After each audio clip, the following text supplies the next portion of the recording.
Hello and welcome one and all to my YouTube channel. I'm Roan and today I'm going to be going through all the books that I read in August. Now I know this video is quite late, but I have a good excuse. I have a bookcase! You can sort of see it.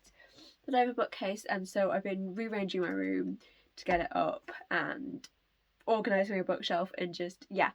So I've not had a chance to get this video out, so I'm filming it quite late. But with that said, I'm going to be going through all the books that I read in August. So in August I ended up reading 10 books, those being Never Saw Me Coming, City of Ashes, Such Charming Liars, Amelia, If Only, The Baby Dragon Cafe, Murder High, Let's Split Up, This Book Kills, Lessons in Chemistry, and All That's Left to Say. Without further ado, I will get on with the video.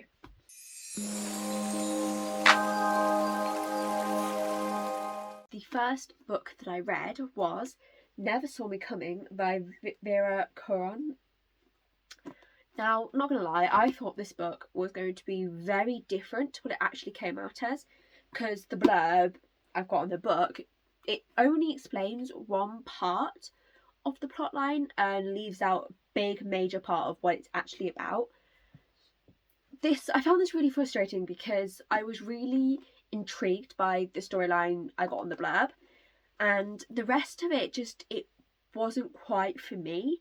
However, saying that, I did find it incredibly interesting, and the thought of all of the characters being psychopaths made it so the characters weren't necessarily enjoyable, but seeing their interactions and how they moved through their space was really interesting.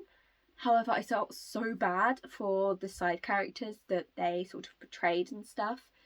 I felt so bad for them. And overall it did intrigue me, and I was very much like wanting to read it and finish it and stuff. And it ended up being a 5-star read. So the next book I read was the second book in the Shadowhunter series, The City of Ashes. Now, I'm obsessed. I love it. It took me longer to read the first book, not gonna lie, but I'm into it. I'm invested. I loved the characters. I love getting to know the characters and the world a lot more.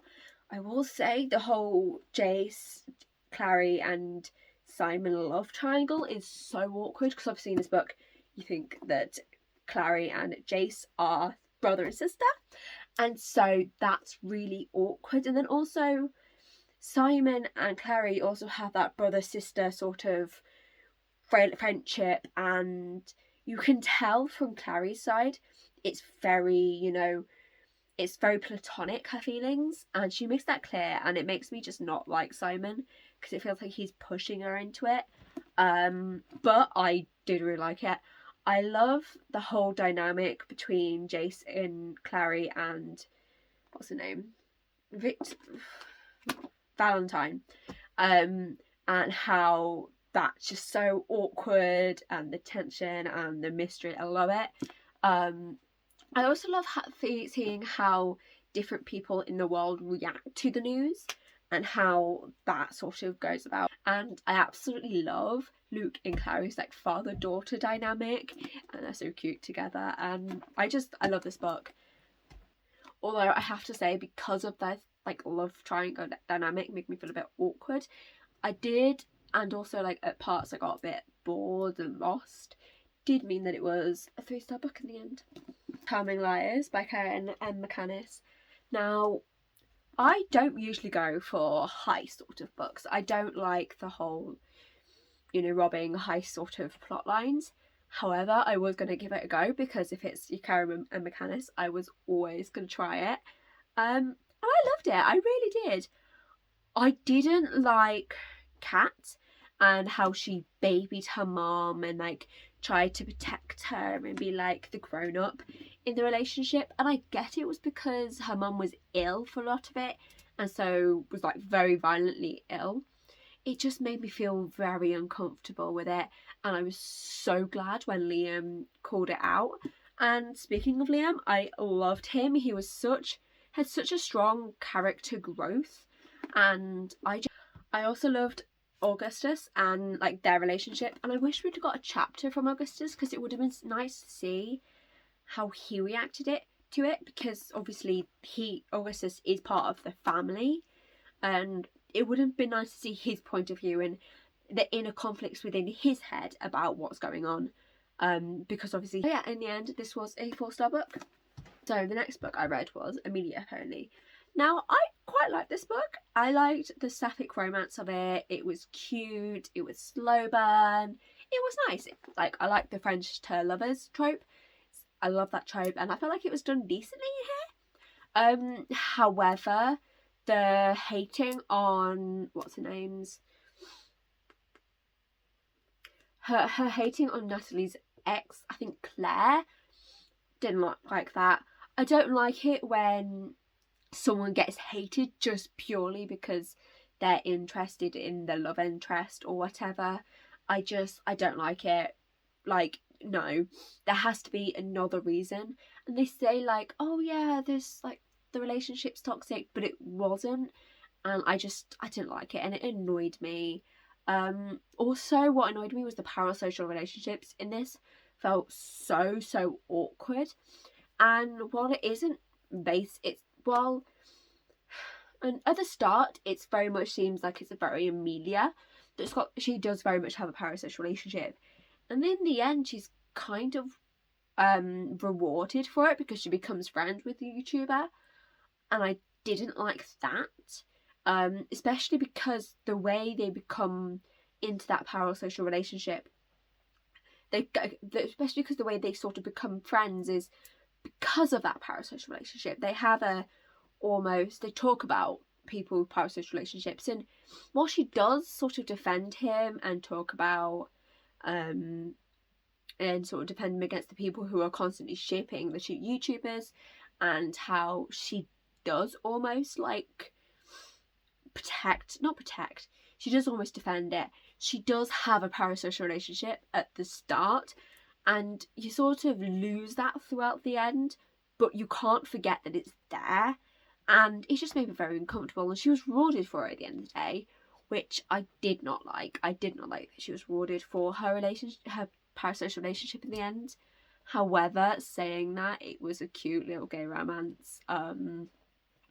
Yeah, it was really sweet, and I just enjoyed it in the end. So yeah, it ended up being. The next book that I read was The Baby Dragon Cafe. I really liked this. It was so cute and cozy, and I loved all the characters, and Sparky especially was so cute, and I loved how all the dragons in this world sort of resemble dogs, like overexcited puppies, and I loved it. Like the overall sort of like feeling of this book was so cute. The world building was also really nice because it's set in a more modern day world, and I feel like you don't get that enough. And so I really like this. However, an elitist sort of view around owning dragons, and how it was like the main blood families, like the main families got the dragons and then other people didn't. I didn't like that part, because I wish, dragons could be for everyone. However, I would be interested in reading the other books in the series, because I think they follow the different shops in this town, and it would be nice to know like other people's like relationships, because yeah, I did also like the romance in this book, and I thought they were cute, and like they were just so cute, and such a strong relationship. A big part of this book though is that Aiden worrying that his parents are going to force him to use Sparky in dragon races, and you worry, and it's such a big thing, and it builds tension, and then in the last chapter or so it's just turns into nothing when his parents were like accepting. No, I get wrong, I loved that his parents weren't trying to force it on him, but they built it up into such a big thing. I was like, oh, it was a letdown, and I wish that had either built into something more, or it wasn't built up as much and it was sort of resolved sooner, because I felt like it was just made into a big thing for it just to be a letdown. But other than that, I absolutely love this book. and it ended up being a 4-star read. So the next book that I read was Murder High. Now, I was interested to read this. I was intrigued. I read it on my birthday, actually, and it was alright. I felt it was interesting. However, some of the twists and turns did completely come out of the blue, and it just felt a bit like a letdown. Like you're being sent off in this direction, and then it turns out it's completely wrong.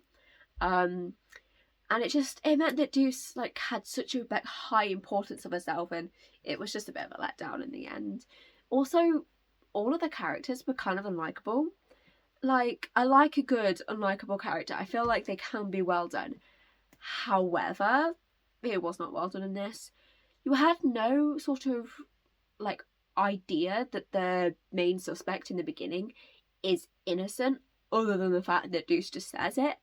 And she's such a bitch that you don't really see it.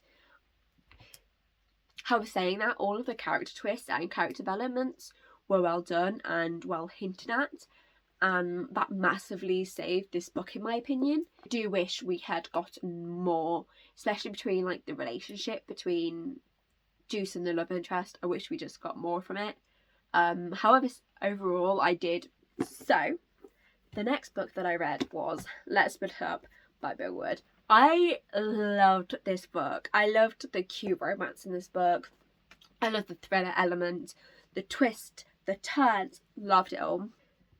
The friends to lovers trope in this book is also extremely well done, because you can find a lot of the time they go from like being friends to like suddenly all over each other, and you still have that awkward phase, but it wasn't too awkward that you're like ugh.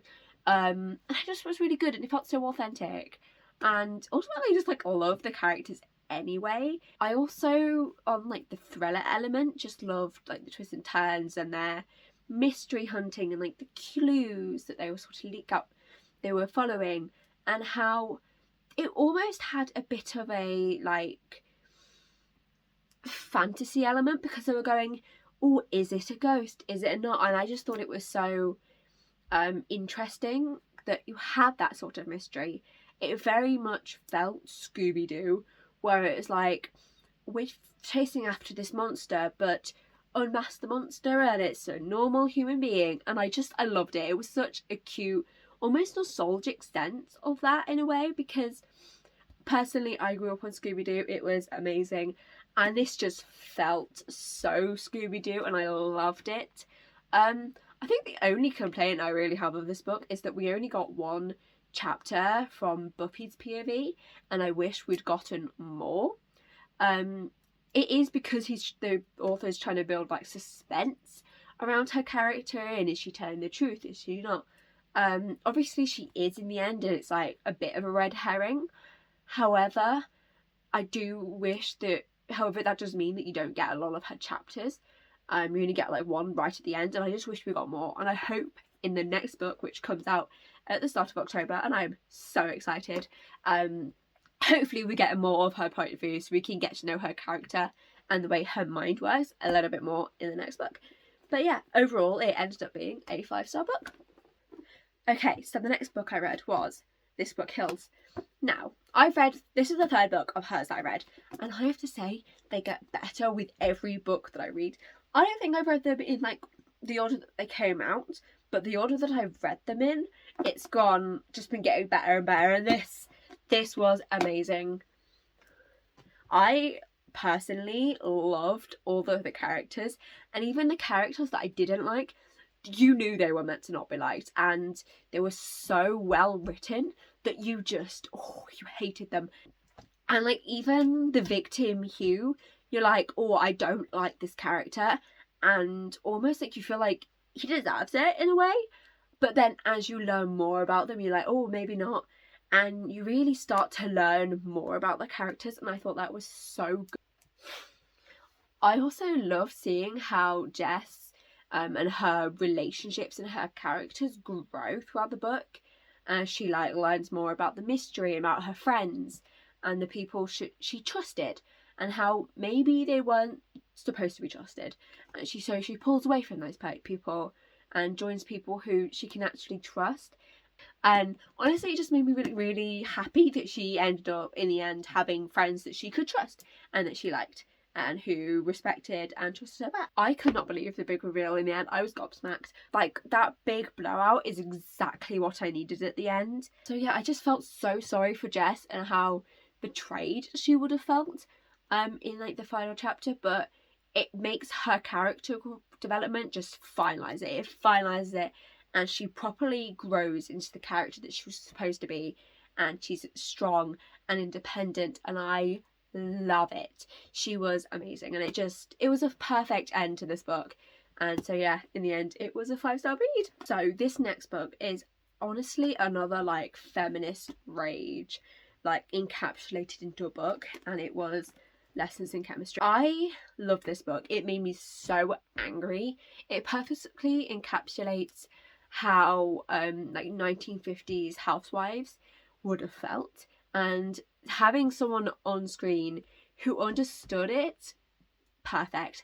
I loved it. I loved how in each chapter you seamlessly transition between different perspectives and different point of views, and how you even get like to see 360's point of view, who is a dog, and you don't even get like a subheading saying this person's chapter or whatever, but you know when it's changed and you can see it, and each character has their own personal voice.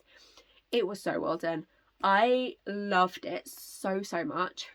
I felt so bad hearing all like Elizabeth's struggles and just having that personal side to it, as well as having like the strong independent side. Honestly, I loved each of the characters.